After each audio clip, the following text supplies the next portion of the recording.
Eh bien, bonsoir tout le monde, 21e épisode des Short Neuromythes, la chaîne qui veut débunker les informations sur les neurosciences. On en entend tellement parler de ci, de là.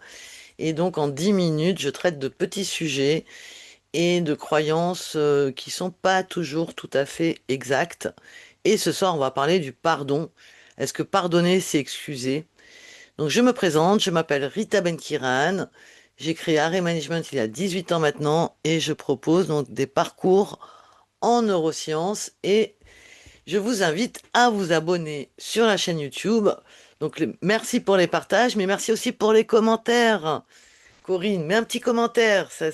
J'aime bien, tu partages, mais il faut aussi mettre tes commentaires. Corinne, c'est ma fan, c'est mon fan club à elle toute seule.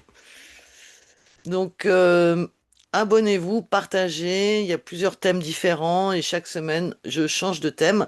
Et bien sûr, si vous avez des thèmes à proposer, des questions, mettez-les moi dans les commentaires de la vidéo et j'en parlerai dans les semaines suivantes.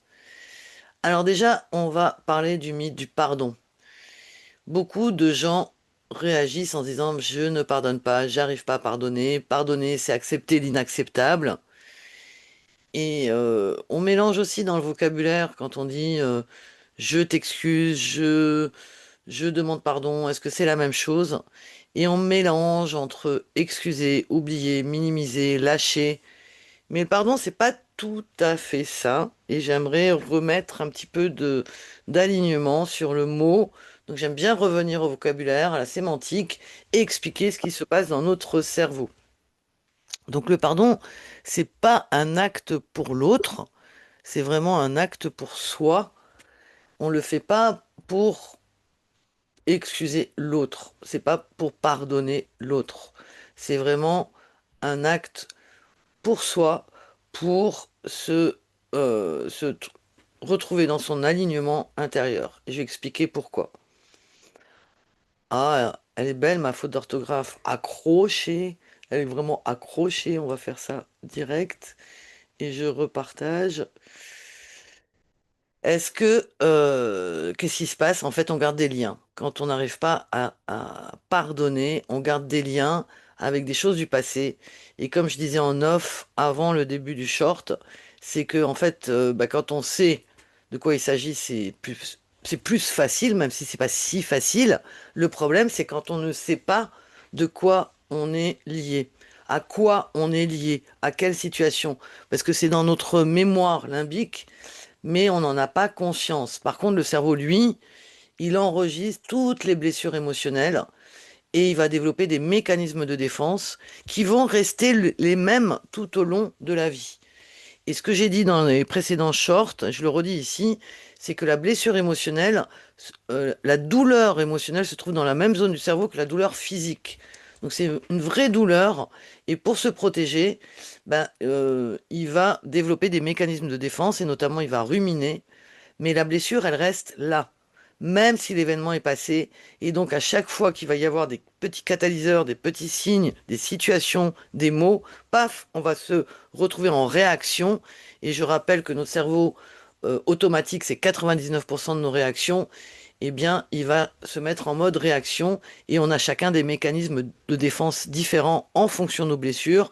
Ça peut être de la fuite, ça peut être de l'hypercontrôle, ça peut être de la colère.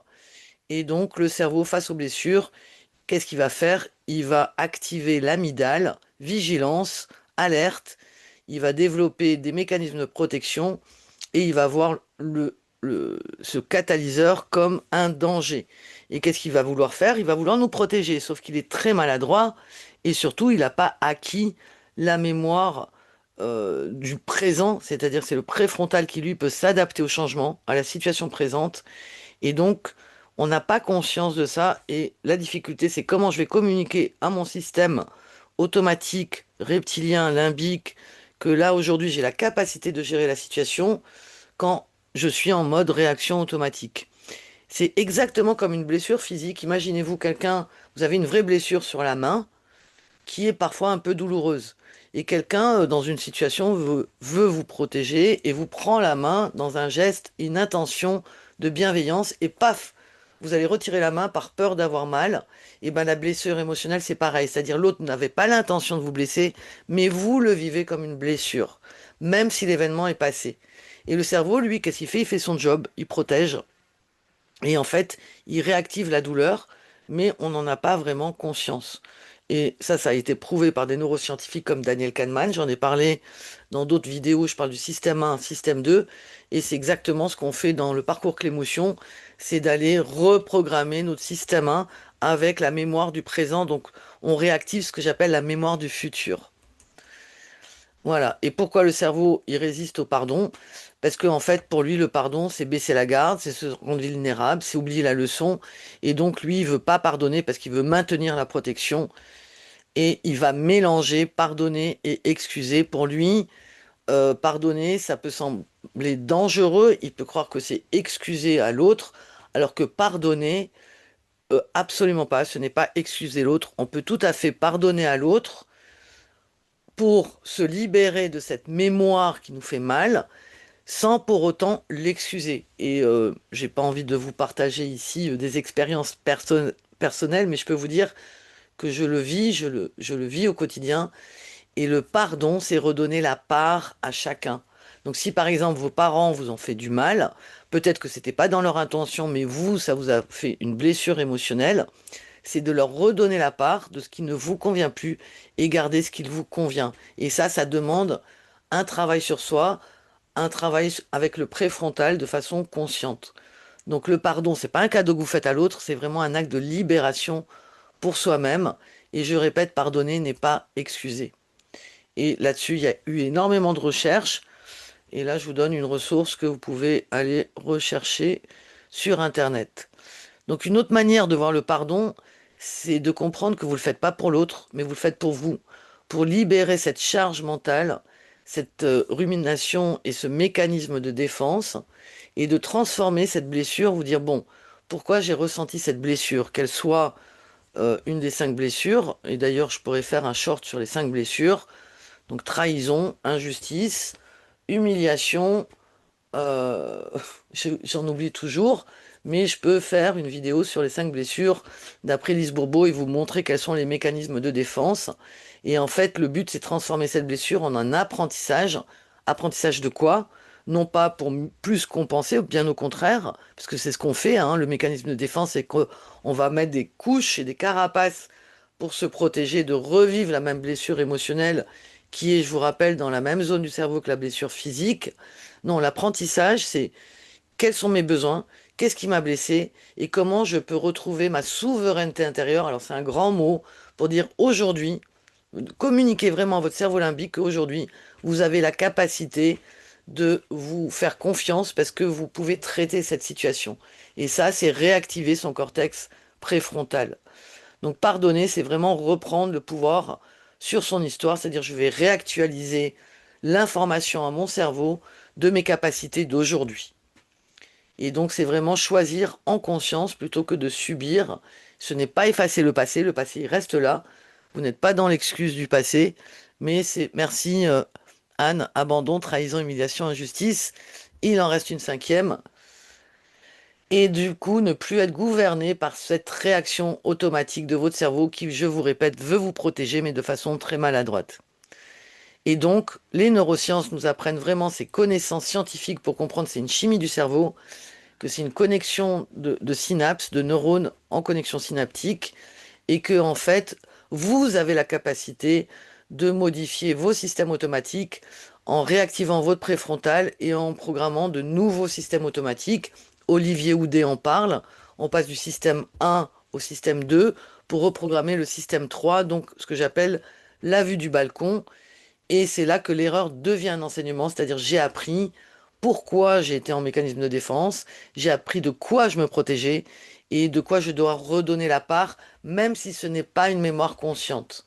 Et là, c'est vraiment un choix conscient de ce que on veut mettre en place dans son présent et dans son futur.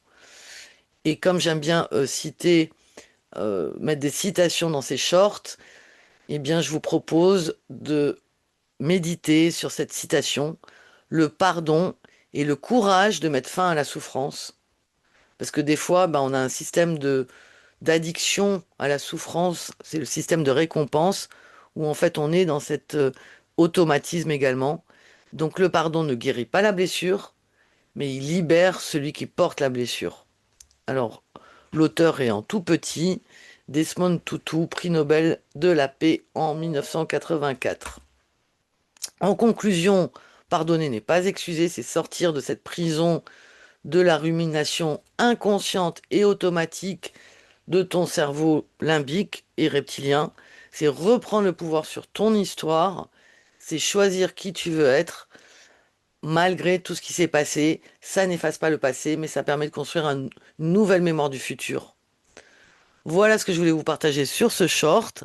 La semaine prochaine, j'aimerais parler d'une autre, une autre croyance qui est réfléchir plus égale mieux décider.